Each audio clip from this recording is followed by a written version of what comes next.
In this 1-hour video, I'm going to break down the complete process of how to build an irresistible offer, a direct response funnel, and conversion optimization process. This is specifically for brands doing over $100,000 per month that want to scale to $1 million per month and more.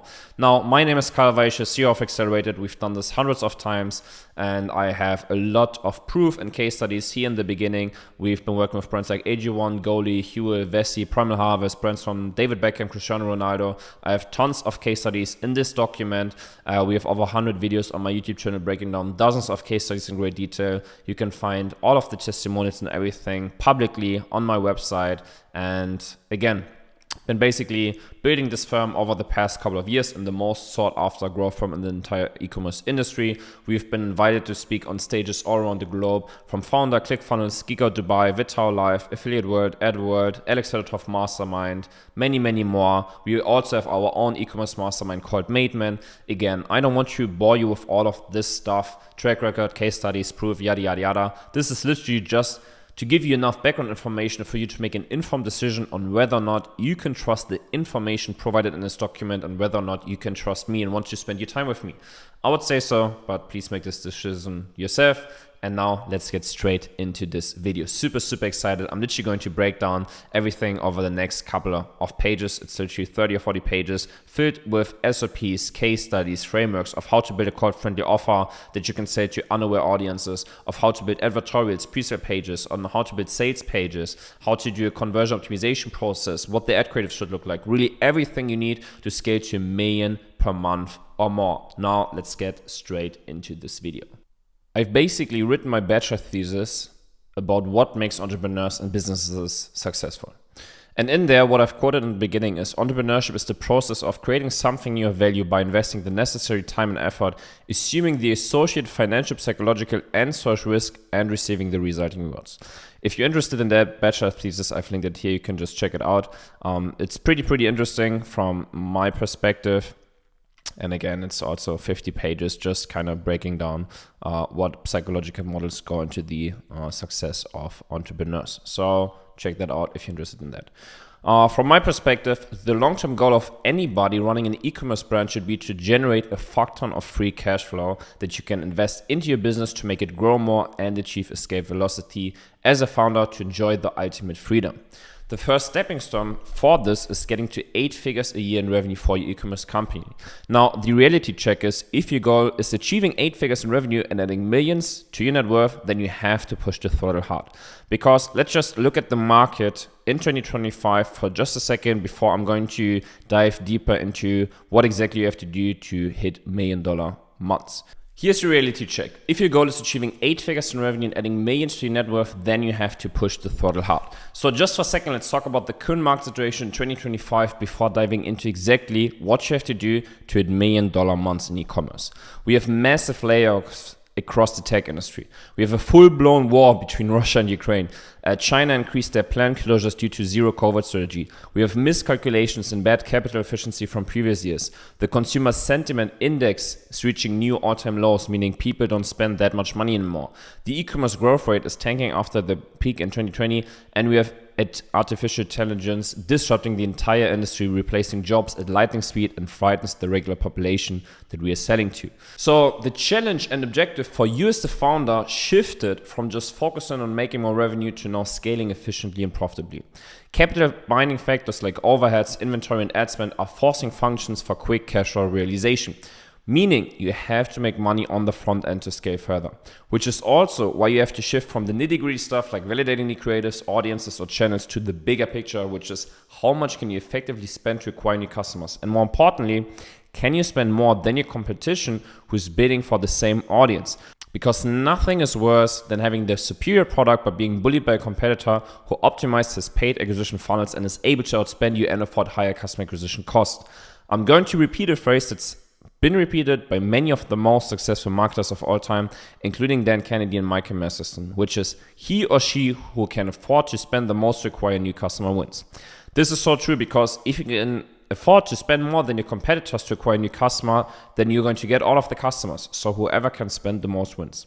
A common sentence nowadays is, I wish I had the customer acquisition cost from 5 years ago. And a common sentence in 5 years is going to be, I wish I had the customer acquisition cost from 2025. Making money is about beating time, and you can beat time in e-commerce through volume and efficiency. The problem of volume, meaning a high scale, is that you have to have a profitable customer acquisition machinery, but the ad costs are always rising. You're going to hit a limit soon, especially because you target colder audiences that are less aware. And while there's still some scale effect left in 2025, the product and shipping costs are still rising. So if you spend more money on the product, you also need to even lower your customer acquisition costs to keep your profit margin constant. Recession, war, inflation, and lower purchasing power are stressing almost everyone and forced adaptation. It's the survival of the fittest. So you have two options. Number one is you watch from the sidelines, not really understanding what lever to pull and working completely capital inefficiently, leading to your business slowly declining and your competitors slowly stealing market share, which eventually leads to your business being crushed. Or you seize this opportunity to cut off any fat in your business, boost both revenue and profitability by adapting, innovating, and leveraging new technology. Thrive in this difficult economic situation, all while outpacing your competition to dominate your market now and in the future and reaching escape velocity as the founder. In my opinion, there's only one feasible option. Now, the core thesis is scaling to $1 million per month in the current market structure means you have to leverage the accelerated growth model, which is the new model for capital efficient growth in 2025 and beyond. A monkey with a keyboard can buy traffic, algorithms are advancing, creative testing is becoming more and more like Russian roulette, and generating traffic isn't difficult. You have to make the most amount of profit in the least amount of time, which means you have to have more traffic with more orders, more margin per order, and more lifetime value. So the accelerated growth model is the simultaneous pursuit of differentiation and low cost to open up a new market space and create new demand. It's about creating and capturing uncontested market space, thereby making the competition irrelevant. It's based on the view that market boundaries and industry structure are not a given and can be reconstructed by the actions and beliefs of industry players. Meaning, the best companies utilize the accelerated growth model to create a unique competitive advantage. But how can you create your own unique competitive advantage? Well, you need to align the resonance of your channel with your communicated value proposition and USPs in a way that avoids revenue divergence or roller coasters. You then need to acquire more and more customers that are less aware and interested in order to reach scale. The old way of making product market fit was quite simple, which is we just sell what people buy. And people would choose products based on gut instincts and then use generic phrases for marketing. Or even worse, they would simply steal the USPs and value hypotheses of the competition and slap their own branding on it. Which is why back in the days, it was so easy to do solid numbers with the same products. Buying media on different channels was cheap, so you could do profits with basic product market fit. Ads and creatives were stupid simple to run, and market giants had the leading position because they were first to market, not because they had cutting-edge advertising strategies. So if we look at the market today, as I described above, we are in unique circumstances with a fundamental shift in consumer behavior and other issues that have arisen as the result of iOS 14. So the loss of data due to tracking means that ad costs are rising because we now have to spend more to get reliable data. And last but not least, reach a certain level of market saturation because the amount of advertisers reach the pinnacle and consumers are bombarded by an oversupply of offers and products. So the former blue ocean turns into a red ocean. For example, my good friend Davey Fogarty from the OD told me recently that he attributes a lot of his success to the right timing and position back then in 2018. Meaning he had first mover's advantage in the market and got so far ahead of the curve that it's impossible to catch up to him now. But it also means that the trajectory of the brand would look completely different if started now going into 2026. Ultimately meaning it's almost impossible to achieve success following the same footsteps, at least following strategies the old way. So to achieve sustainable success, we have to create our own artificial blue ocean, which leads to low acquisition costs, stable performance, and marketing efficiency ratio at scale, meaning getting more market share and dominating competitors. Now you may think, but how do I do this in a popular niche with no obvious differentiation possibilities? So let me explain, because these are the secret strategies that only the top 1% of marketers truly understand and apply. And it is truly a strong influence for the success of the case studies we produce and you see above. Our goal is to artificially create a blue ocean which sets us apart from competition, makes us independent from market situation, and attracts our ideal customers. The secret is in finding a message that resonates with your customers. So figure one, what you can see here, shows what happens when you introduce a product to the market without real product market fit, similar to everybody else. There's a delta between these two lines, meaning what the market really wants and the messaging you broadcast to them. So you never really resonate and hit what the market wants and miss the high amplitude of the wavelength. You somehow manage to generate initial traction and revenue, but aren't able to scale to $1 million per month, let alone reach a solid level of profitability. Figure 2 shows what happens when you broadcast a message on the same wavelength like the market. So it resonates with the market, it results in massive pull and massive word of mouth and seemingly infinite scale while being profitable. So this is the potential of creating your own blue ocean. By combining the right positioning with the branding of the brand and meeting the needs and desires of the market, we create unique access channels with which you can profitably scale. To drive the point home, here's what happens over time when you try to apply scale in the markets. If you're in a blue ocean, you can basically scale pretty high. If you're in a red ocean with bad product market fit, then you're going to hit the ceiling over time. So what you're going to understand by now is that in order to create a blue ocean, in a red ocean market, you need a deep understanding of the market and the ability to identify opportunities that others have overlooked. But how can we identify these opportunities? The answer lies in data. Data is the key to unlocking insights into customer behavior, market trends, and industry changes. It can help us identify new opportunities and make informed decisions about our business development and growth strategy. But traditional market research methods are often inadequate in identifying new opportunities in a rapidly changing market. So this is where AI and machine learning come in. So how can you leverage AI and machine learning to make better strategic decisions? The first step is to collect and analyze data. So this can be done through a variety of methods such as customer surveys, website analytics, and social media monitoring. And once we have collected the data, we can use AI and machine learning algorithms to identify patterns and trends and make predictions about future customer behavior. So all of this input is a lot. So let me precisely conclude this before jumping in the exact process synthesis of how we apply this for all of our e-commerce brands. At a strategic level, you want to double down on your core skill set and most profitable market segments while shedding less valuable aspects of your business. So you're artificially creating a blue ocean in your market, which enables rapid profitable growth. In terms of business development, you're leveraging data points and AI to revolutionize your processes, reducing the resources needed to generate output and ultimately improving margins. So those who can adapt and execute now will transition to the new model of capital efficient growth and leverage new technologies for explosive and profitable growth. And this is exactly where most founders hit the wall. They understand the problem, they feel the pressure, but they don't have a structured model to execute against. So they follow the next shiny object from another e-com guru, churn through different Facebook ads agencies, or try to hire team members to solve this issue. But the brands that scale past $1 million per month and stay profitable all follow one simple framework, which is the accelerated growth model. And this growth model is a cutting-edge framework designed to drive sustainable growth for e-commerce brands. It's the result of years of experience, millions of dollars invested, and hundreds of successful partnerships with direct-to-consumer brands. And this is the exact model that allows you to outspend, outconvert, and ultimately outperform every competitor in this space. It's based on a code-friendly offer, a direct response funnel, and conversion optimization process. And we're going to break this down now in great detail over the next hour and the next dozens of pages with a lot of case studies, SOPs and everything. So let's get straight into this. The make or break of every business is the offer. If the offer isn't right, nothing else matters. Your ads won't hit, your funnel won't convert, and your growth starts. But once you crack the offer, everything else becomes 100 times easier. And that's exactly why the first step in the accelerated growth model is building a cold-friendly offer. Now, what is a cold-friendly offer? Well, it's essentially a way to position your product in a way that is scalable with a cold audience. And with cold, I refer to unaware. So if we look at the different awareness stages based on Eugene Schwartz's framework from Breakthrough Advertising, which I highly recommend if you haven't read that before, he basically talks about people can be in 5 different awareness stages that you can see on screen here right now.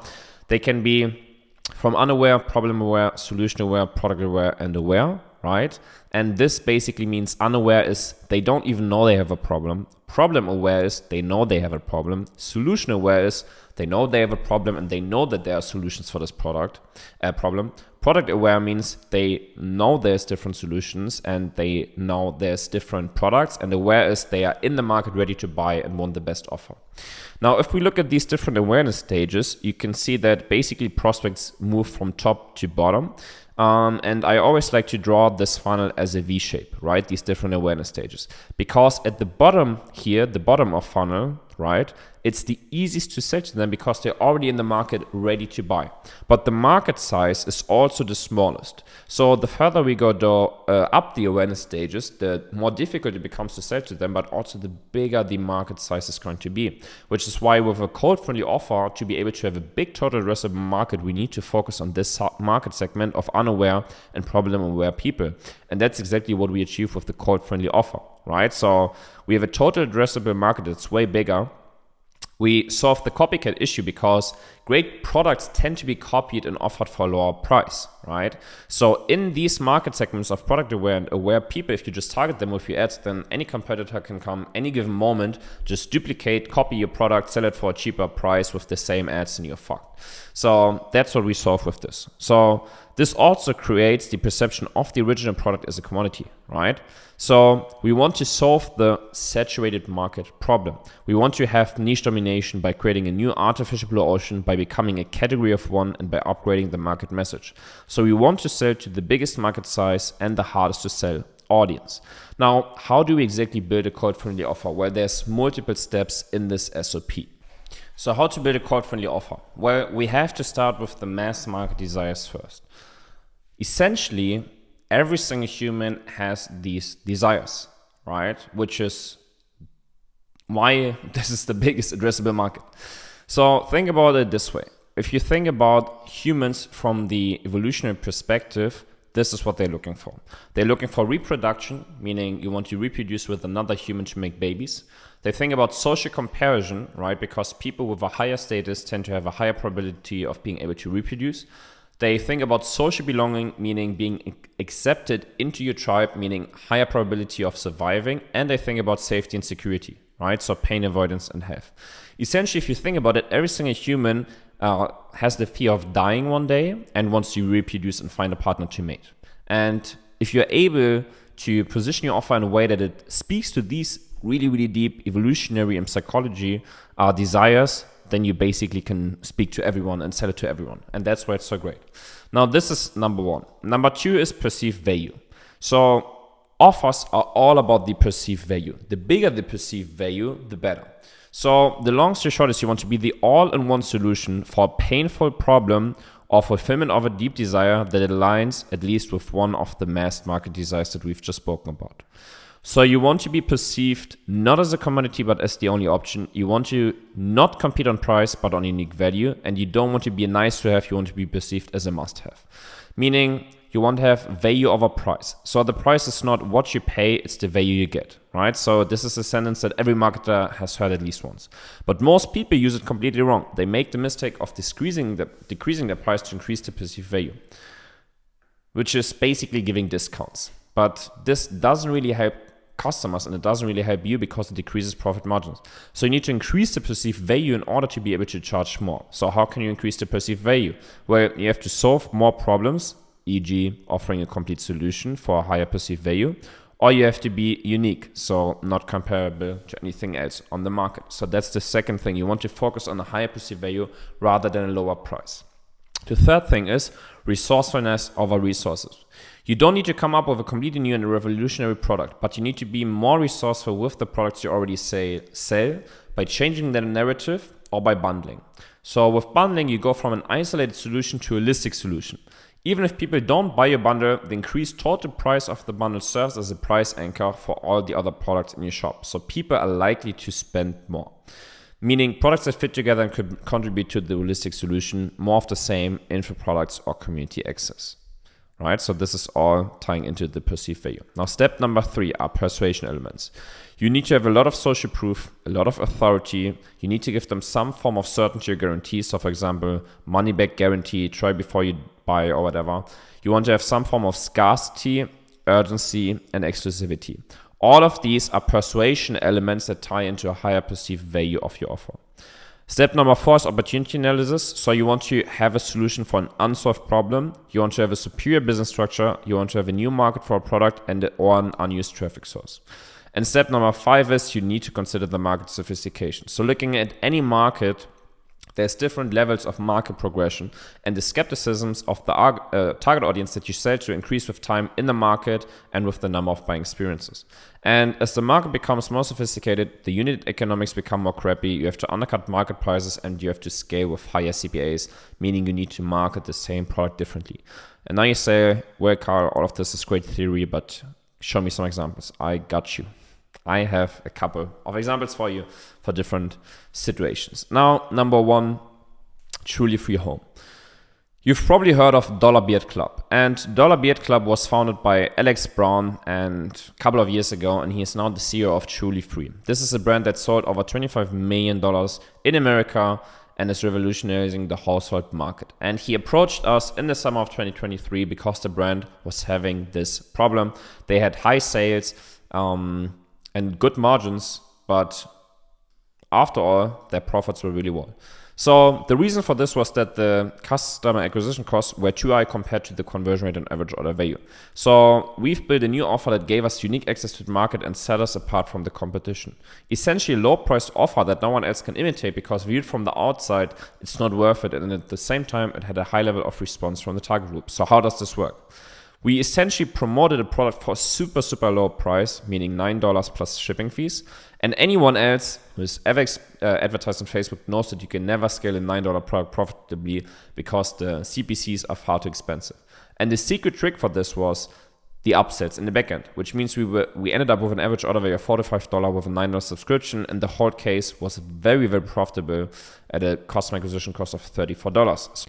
So let's look at the funnel with all of the upsells. So this was basically the page with the 3 offers that we had, with the lowest bundle, as you can see here, $9 with shipping.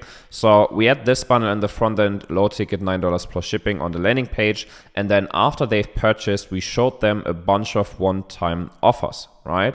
So the first pop-up we had was basically to $14 plus shipping, and then we gave them a bunch of OTOs in the backend, which then essentially got it to $44.95 plus shipping with the subscription in the backend. So that's why this worked really, really well, and nobody from the competitors could figure it out.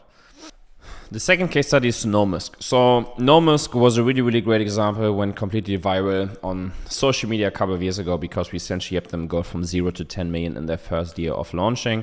And they were basically selling this product called Maya, right? So it's a product that women could put on their belly or on their lower back to help them get rid of period pain and cramps. Now, I have the detailed case study here, so you can watch the video if you want to check it out. But the long story short of what we did is essentially everyone was selling this product for around $50 to a female audience, right? So what we did is, first of all, we doubled the price because we wanted to have a huge perceived value. And the second big thing we did is that we started selling this to boyfriends, right, and husbands. So we didn't sell it to a female audience. We started selling it to a male audience and said, hey, get this as a gift for your girlfriend or for your partner or for your wife, right? So there was a big, big thing. Now, if we look at the code-friendly offer, we had a mass market desire because we had pain avoidance, right? We say, hey, this product is instant relief of period pain. The second thing is we had an all-in-one solution for a really painful problem, right? Basically a once a month problem for women. We had a high perceived value because we doubled the price in comparison to the competition. So we didn't really compete with anyone anymore. We had great persuasion elements because we say, hey, it arrives in 1 to 5 days. You have a money back guarantee. We have thousands of happy customers, right? And then the key opportunity that we had, which is what I just described, is we switched the buyer persona to boyfriend, husband, or father rather than targeting females. Now, this is a really, really great example because it's so simple. We didn't have to change the product, add anything to the offer, whatever. We simply doubled the price and sold it to a different customer avatar in a different way, right? And that's a really, really great example for a code-friendly offer. Another great example is KinoBuddy. So KinoBuddy has sold this Kino Mojo, which is a testosterone supplement, but he wasn't really able to scale ads, right? If you go into the Facebook ads library, you're going to find thousands of testosterone supplements. So basically what we did is we went from a single product, which is the testosterone supplement, to this complete solution. And then we revamped the complete messaging and everything. So we essentially bundled it together with another supplement, which is the Kino Nitro. And then we basically built this digital product, which is a diet and training guide. And then we framed it as the 30-day Mojo Mastery Challenge and also built an online community in the backend. So we went away from an isolated solution to now a huge solution. And again, you can find the detailed case study in this YouTube video. Now, if we think about the mass market desire, we have reproduction, right? Because we essentially sold it not as a way to increase testosterone, but as a way to be more attractive to women and find a girlfriend, right? So we sold it aligned with one of the mass market desires. In terms of value, we had an all-in-one solution for a huge desire. We had a great narrative and we had a strong price advantage because we sold it for $97, which was not much because of the high perceived value of the digital product. We had great persuasion with scarcity, urgency, and a guarantee, meaning limited access, limited time bonus, and a 30-day money-back guarantee. And the key opportunity in this case was bundling it with a challenge, so selling it as a 30-day challenge. Another great example is More Nutrition, which is a billion-dollar brand from Germany. They are selling protein powder, and essentially what we did to be able to really crack this on paid social is we went away from only selling protein powder, pretty similar to KinoBuddy. We basically built a bundle offer where they would get weight loss recipes, ebooks, digital products, and everything in order to be able to lose weight easier and happier. So we had a mass market desire, meaning attractiveness, right? Losing weight, getting into shape. The value was the narrative, where we basically sold them on, you get the ebook, you get the recipes, the training and everything. So they have a huge perceived value and you essentially get it for free when you buy this. And then the persuasion was a lot of social proof, a lot of recipes, and the key opportunity were basically, this is essentially like a pretty new product because it's almost like a whipped cream, but protein, which makes it pretty cool. You can cook everything with it. And we had the bonus bundle. And again, you can check out the case study here where I interviewed my client who is selling all of this stuff. Another great example, Manico Nails, brand that's crushing in Germany, mid 8-figure brand going on to 9 figures per year. So huge, crazy brand. Here they are mostly selling this starter set, meaning these like gel nails to DIY manicure at home for girls. Mass market desire, attractiveness. The value is that you basically get the beauty of salon quality at home in a couple of minutes. We have tons of social proof, tons of guarantee. And here the key opportunity was that we started selling this huge bundle with a lot of value. So you can see you get all of these products and then also these products at the bottom instead of just selling them like 1 or 2 products. So then we could go give them like a big price advantage. So this was really the main thing of bundling to be able to sell them a code-friendly offer. Another great example, Coconut Beauty. We have built dozens of offers for them for all of the different products. I mean, they have dozens of SKUs, right? And here also a great example. I mean, I think you get the point now with how to build offers, but just last example. Mass market desire, attractiveness. The value is the narrative, persuasion, social proof, and here also just bundle them and give them a huge price advantage. So now that we've nailed the offer, the next step is building the infrastructure that sells it at scale. An offer on its own is just a theory. It needs to live inside of a funnel that does the heavy lifting for you. So therefore, we build a direct response funnel. A funnel is nothing more than a chain of pains and beliefs established with one single goal, which is moving someone from the current state to the state where they want to buy this. The key in the funnel is absolute clarity on which pains need to be established and which beliefs the customer must accept in order to become buyer capable. Then you need to understand that nothing in this process can be skipped and it has to be built in the right sequence. And this essentially works because each step builds awareness. Each step increases conversion intent, and it's essentially a sequential trust building engine from the ad to the preset page to the long form PDP and the checkout. And most people make mistakes here. They miss one of the essential layers of the funnel simply because they're not even aware that those layers exist. So that means if we look at the funnel, the preset page frames the problem, amplifies desire, and sets the stage, and is then followed by a sales page that converts attention into transactions. The funnel is what takes a stranger from first click to purchase, guiding them through a controlled journey instead of leaving it up to chance. A great example I have here, broken down a couple of huge 8 and 9 figure funnels. And essentially what all of these funnels have in common is that they push ads to a preset page and then to the sales page, right? Ad, preset page, sales page. Ad, preset page, sales page. And this is exactly what we are going to break down now. Now, what is the SOP that you can follow to build a whole funnel. It's essentially these 8 steps that you need to figure out before you even start worrying about the whole funnel. So you want to understand what is the physical problem that they have. What is the emotional problem that occurs based on the physical problem? What is the root cause of the problem? What is the root cause of the solution? What is the physical benefit, the emotional benefit, the unique mechanism you sell to them, and then the authority and the figure and story that you sell to them to back it up. Again, that was super quick, high level, so let's break it down together. First of all, you want to understand what is the physical problem that your customer has. Is it back pain, shoulder pain, they feel unattractive, whatever, right? So really think about the physical problem. Next thing is, what emotional problem does this cause, right? They have back pain or shoulder pain. Maybe that leads to they are a burden for the family. They lose confidence. They are not feeling attractive anymore. They are depressed, right? So think about the emotional problem.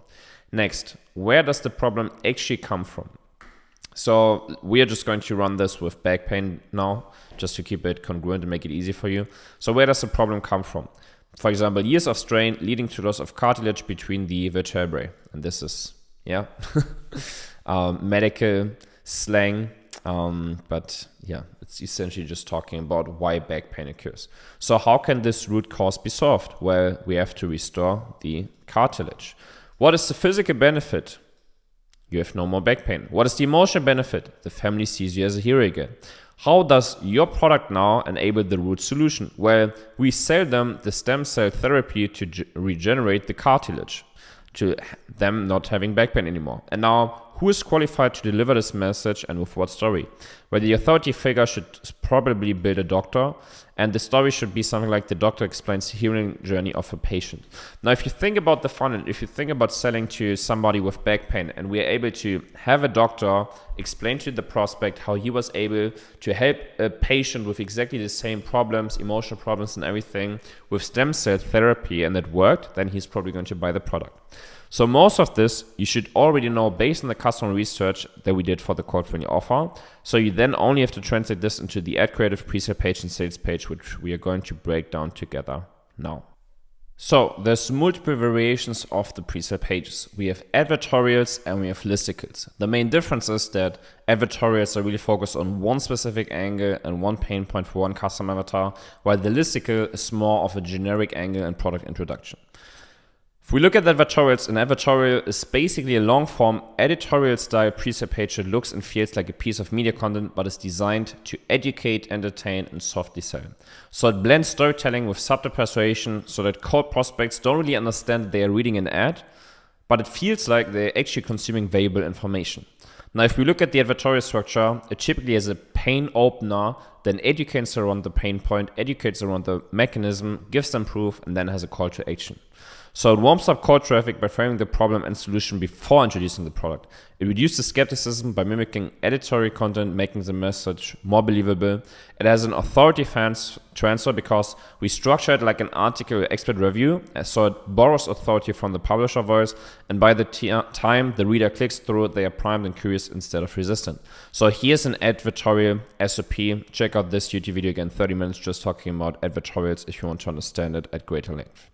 Now, listicles. A listicle is a skimmable number pre-sale page that presents information in the form of something like top 5 reasons, 7 signs, 10 benefits, whatever. This one, like 7 reasons why anyone struggling with weight should try these supplements. And it's basically designed for cold audiences who want quick hits or value before committing attention. Now you can see that it's always this one headline written by somebody and then an image or a GIF with a headline and then some text. So it's perfect for really busy cold readers who won't commit to a long article. You have engagement through curiosity because each point basically pulls them further down the page. And the list format feels familiar, like BuzzFeed, blogs, or news sites, and is lowering resistance. So it's basically the light version of the advertorial. It's a bit shorter, a bit punchier, but it's still really good. And again, here I have the listicle SOP. It's also a 30-minute video breaking down how to write listicle. And then I have a detailed breakdown of both pages in this video, and then also in this Miro board where I essentially broke down the complete advertorial and then also the complete listicle flow that we've used, which you can find here, right? The complete breakdown of the advertorial and then also further down of the complete listicle. Again, watch the video if you want to check this out in greater detail. Now, next thing, once we've corrected the pre-sale page, is the sales page. So the sales page or product page is where the conversion happens. The pre-sale does the warming up, but the sales page has to close. And closing means clarity in this case. So every single question in the prospect minds has to be answered. If we look at the formula of how people convert, it's basically you want to have an irresistible offer with trust, motivation, and basically clear all of the objections, and then they buy. Most brands mess this up. They build a short sales page with some images, price, reviews, but that's not really enough. A high converting sales page is a long form layered and structured around psychology. So here's how to do it. Now, this is the SOP high level. Again, I also have 3 sales page case studies of our clients that are crushing. So again, if you want to check it out here, these are complete breakdowns of sales pages that we are using. Now, the high level overview of how to build a sales page, everything starts with the product images. So here I've also linked a complete SOP of how to build great product images. Again, this includes the 60-minute video that I recorded with my great friend Justin, breaking down how to build great product images. Now, the product images are really the make or break. Essentially, what you want to focus on are answering these questions with your product images. What do they buy? What is in it for them? Is it really for them? What do they get? Can they trust them? Who is this from? Can they trust the brand? And is it worth it? Right? So these are essentially the questions you want to answer with your product images. You then want to have a great headline and value proposition, give them social proof, and a strong call to action. This is essentially the above the fold section, as you can see here. Next, you want to have a key value proposition section, another headline that reframes the product, short copy breaking down the main product's benefits, visuals or icons to simplify points. You then want to have a breakdown of features and ingredients, so something like the ingredients or components, and then you want to tie every single product feature to a benefit for the customer. You then want to handle their objections, so take the biggest objections and dedicate really full blocks to destroying them. You want to have social proof and authority, like highlights customer stories, media, PR, celebrities, authorities, influencers, and everything. And then I also like to have some form of education or demonstration, like a quick VSL, and then an FAQ section at the bottom. Again, if you want to check it out, you can do it here of how we build it for different products. And there you can find all of these sections. So above the fold with great product images, press releases, VSL, product benefits, main value proposition, press release, and then here 3 objection handling, and then FAQ and reviews, right? This is basically great sales page.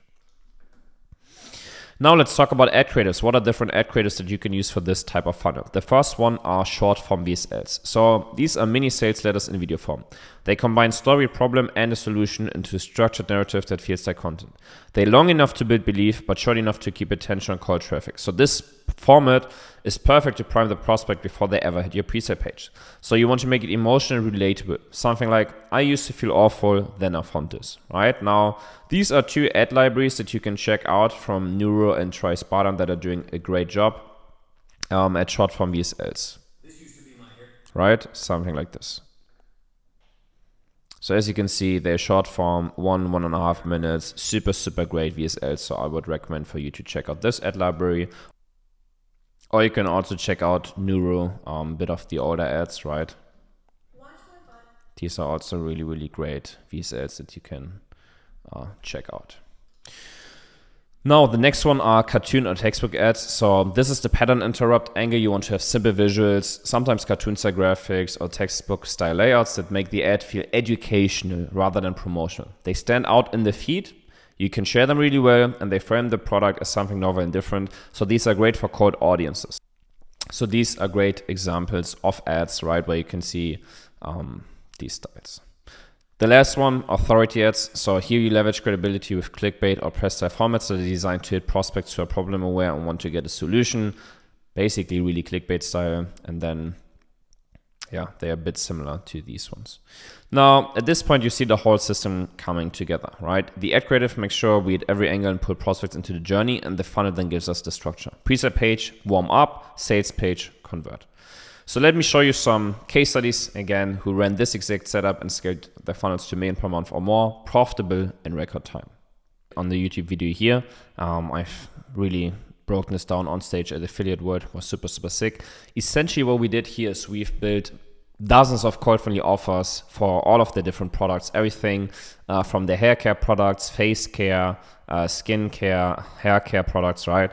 And then what we did is over time we built multiple funnels, right? So essentially we built one complete funnel per code-friendly offer, and this is just wanted to show you this screenshot because essentially we always use the same blueprint and then just duplicated it for more offers. So again, check this video out if you want to see the detailed case study. For truly free, again, here's the Whimsical, but essentially these were the ad creatives that they used, and then here are the pages. So we had the pre-sale page, then the sales page, checkout, and then all of the different one-time offers. If you want to check out the complete funnel, you can do it here on Whimsical. Yeah, so this was basically the whole advertorial, this was the whole sales page, then the checkout, and then all of the one-time offers in the backend. Now again, you can also watch it in detail in this YouTube video. Another great example is NoMusk. So with NoMusk, talked about this case study at great length, but the biggest unlock was the funnel structure, right?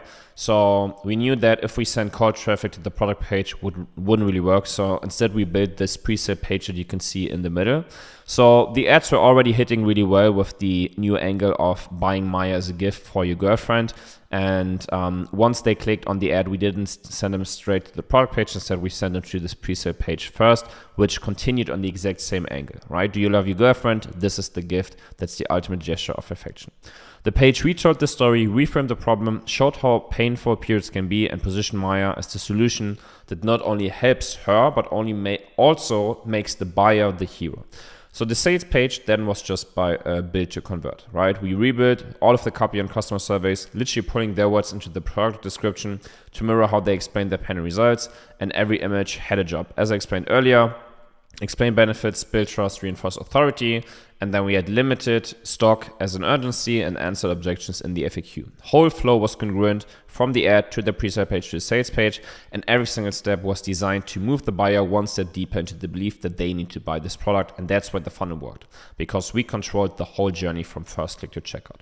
Another great example, I8 Health is the brand of David Beckham. They've been working with us since they've launched last year in October, and with I8 we had to launch straight into one of the most competitive markets in the world. So from the launch day, we built a multi-layer funnel system. Cold of top of funnel traffic was sent into advertorials built around specific angles like bloating, gut health, or energy, which you can see here. Super congruent because we used a certain person talking about, for example, bloating, and then send it to the bloating landing page. Mid-funnel traffic was sent to landing pages that makes the exact creative angle. So for example, celebrity endorsements, doctor authority, or benefit breakdowns, like you can see here, where we have a doctor talking about the product, and then we send it to a page from the doctor. And then the last one is bottom of funnel traffic that was pushed directly to the product page, which was optimized to pre-select subscriptions, stack bonuses, and maximize LTV. And this system is blueprint-based, meaning we had one core funnel design essentially, and we duplicated it dozens of times with different hooks, creatives, and authority figures.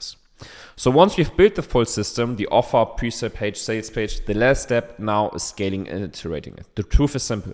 The first 80% of growth comes from the big foundational leap, and the next 20% comes from tightening to screws. And this is where the last step set in, the conversion rate optimization process. Most founders think growth comes from bigger ad budgets, and that's where they're wrong. Scaling isn't about just throwing more money at traffic. It's about turning the traffic you already have into more revenue, and that's what conversion optimization is essentially. It's the process of pressure testing every layer of your funnel, finding the leaks, and stacking wins onto your system compounds. So we validate everything with real market feedback and consumer psychology models like these ones that we've came up with essentially. So we track exactly how people move through the funnel, where they get stuck, which hooks pull the hardest, which objections block the sale, and then we iterate. So once the foundation is proven, we polish every touch point from the angle, the flows, the offer, the backend, so you maximize funnel performance. Now, step one in this process is you want to get the data right. You cannot really optimize what you can see. So at this stage, most brands are either flying blind or looking at bad data. Your first job is to set up clean tracking across 3 streams. Market data, meaning what happens before purchase. Check out competitor funnels, check out ad libraries, check out traffic benchmarks. You want to look at your website data, meaning what happens during the purchase. You want to look at heat maps, click maps, user recordings, check out drop-offs. And then you also want to look at customer data, meaning post-purchase, surveys, reviews, support tickets, repeat order behavior. Pro tip, you can literally copy and paste customer survey answers into a spreadsheet, cluster them by pains, motives, beliefs, desired, and this becomes the copywriting and CRO playbook for your brand. I have this process down here. Most entrepreneurs have the basics covered. They understand how to build and how the technology works. However, they are missing how the technology applies in a way that makes it useful. So you need all of these data streams to get a good understanding of the customer journey. Here I have all of the SOPs listed. If you want to check out, understand how to set up these tools, then just follow all of these SOPs to get the data tracking right. Next step, once you've done all of this, you want to move into high velocity A/B testing. So a lot of people think A/B testing is just changing button colors, but really you need to focus on high leverage tests that you can shift revenue by 10 to 30% overnight. So you want to focus on these 5 areas: above the fold, offer framing, social proof and authority, checkout flow, and upsells. Meaning you're above the fold. Does the first screen clearly answer what it is, who it's for, and why it's better? Offer framing. Can you bundle, reframe, or reposition to raise average order value and lower customer acquisition cost? Social proof and authority. Are your reviews, testimonials, and press releases visible before the objections kick in? Checkout flow. Are you pre-selecting subscriptions? Are you offering fast shipping guarantees, removing friction? And upsells. Do you have a clean post-purchase upsell flow that boosts lifetime value without breaking trust? Well, every test you run should hit one of those 5 areas. Here are really great examples of A/B tests, big leverage A/B tests that we've ran. One is the price point. So here we were selling this product, which was a car vacuum. We sold it for $79 before, and then what we tried is just switching it to $89. So essentially we increased the average order value by $10, and bumping up the price didn't affect the conversion rate at all, which was crazy, right? So we increased the average order value by $10, but the conversion rate was staying exactly the same, meaning we made the same amount of orders like before, but just made $10 more money per order. So you really want to focus on finding the exact sweet spot for your pricing. Secondly, bundling, huge. So here's a test that we ran on the product page for this shaver razor brand, where we just built new bundles and we were able to increase the average order value by 21%, which was huge. So the next step is to test different cross-sets and upsells to get most out of the average order value and profound and profitability. So here's a great example of 10 split tests that you can run that you're going to find here: pricing, menu design, UX UI, above the fold, all of this stuff. So I recommend you to check out these videos for really great A/B tests. Now, the last thing is you want to leverage your learnings across organization. Number 1, you want to optimize your acquisition based on the learnings you make with the funnel. So you want to analyze customer acquisition data to identify high-performing channels, campaigns, and audience segments. You want to refine targeting, messaging, and creative assets based on data-driven insights. You want to continuously test and iterate acquisition strategies to maximize ROI and customer acquisition costs. So you want to focus on closely exchanging learnings with performance marketing team. Here's a great example, case study with me working together with Marin, amazing media buyer, where, for example, their internal team ran a test on the creatives, and then we were able to also then implement this on the product page. Now, you also want to optimize retention, right? Monitor customer retention metrics like purchase rate, customer lifetime value, and then focus on areas for improvement. You also want to develop targeted strategies to increase customer engagement, satisfaction, loyalty. So for example, community building is super essential. Great example was the Kino Buddy school group that we built that then led to high customer retention rates and high customer lifetime value. Another thing you want to do is you want to optimize decisions. So you want to establish a data-driven culture. You want to move away from gut-based decisions. You want to implement a system for tracking and sharing key learnings across the organization, from acquisition to funnel, conversion, and retention. Because really, a systemized data-driven approach to run experience compounds into you making better decisions over time.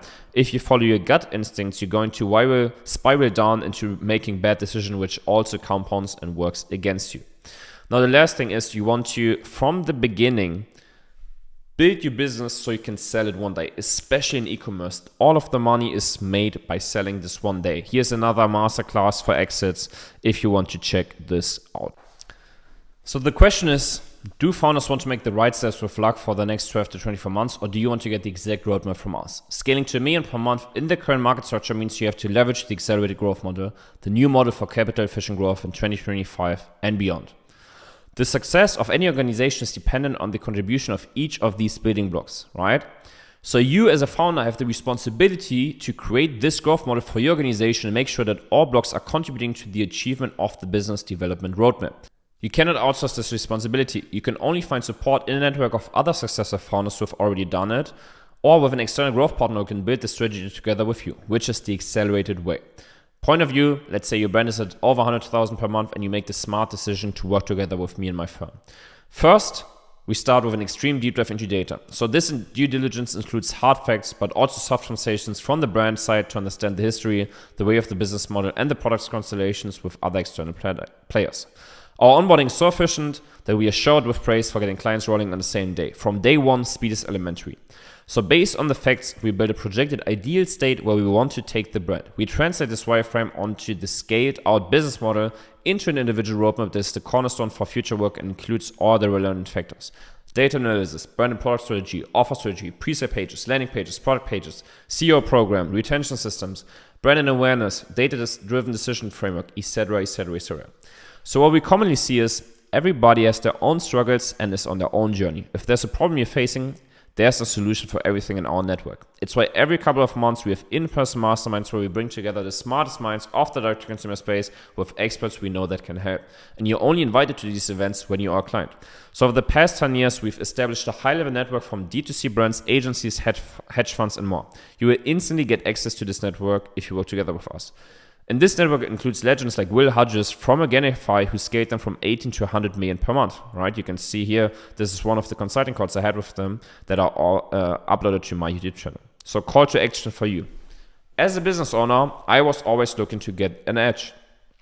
We've had our own experiences with agencies, freelancers, and consultants. And what I can say is the vast majority of agencies, consultants, and coaching services are terrible.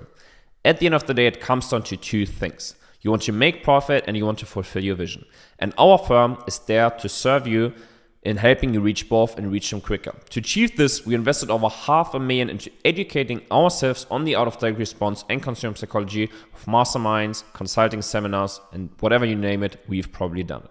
And we keep pushing to be great as we are students of the game of business. Every single year, we invest an average of $100,000 into our own learning and education. Our ultimate goal in mind is to have our agency and culture stand out from the rest. We want to become the number one strategic partner for direct-to-consumer brands and be the absolute best at the service we provide. There's a definite fast track to success, and if you want to work it with us, you can book a demo here.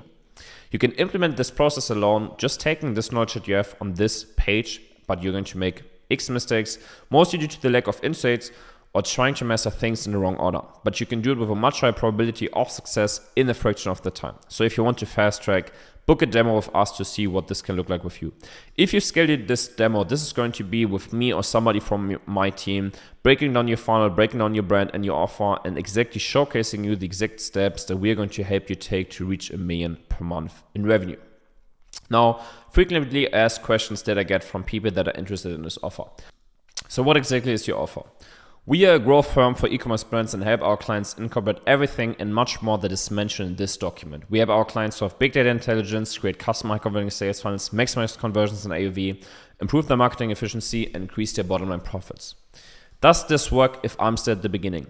We explicitly do not work with brands that are just starting out, as capital market authorization is still questionable. So our requirement of working together is at least 100,000 monthly revenue with a clear growth curve.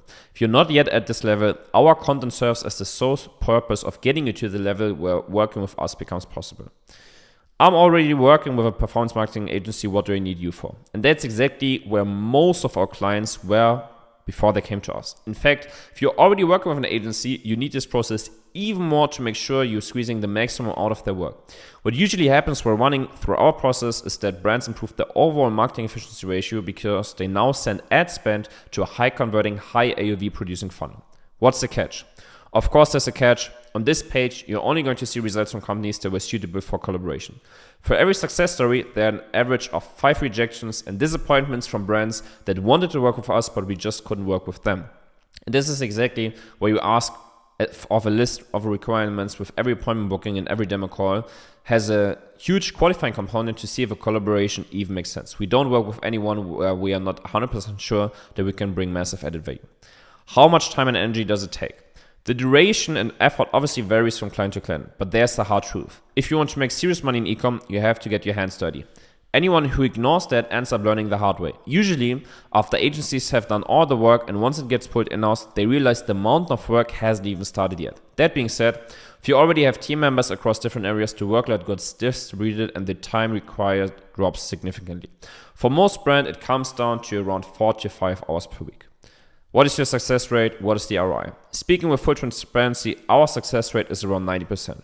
The failures are almost exclusively due to customers in the first year of the business model, so 5 years ago, where we didn't really have the qualifying process for new customers. So the only real failure that is still occurring is due to the customer inaction, as specific measures were not implemented as agreed.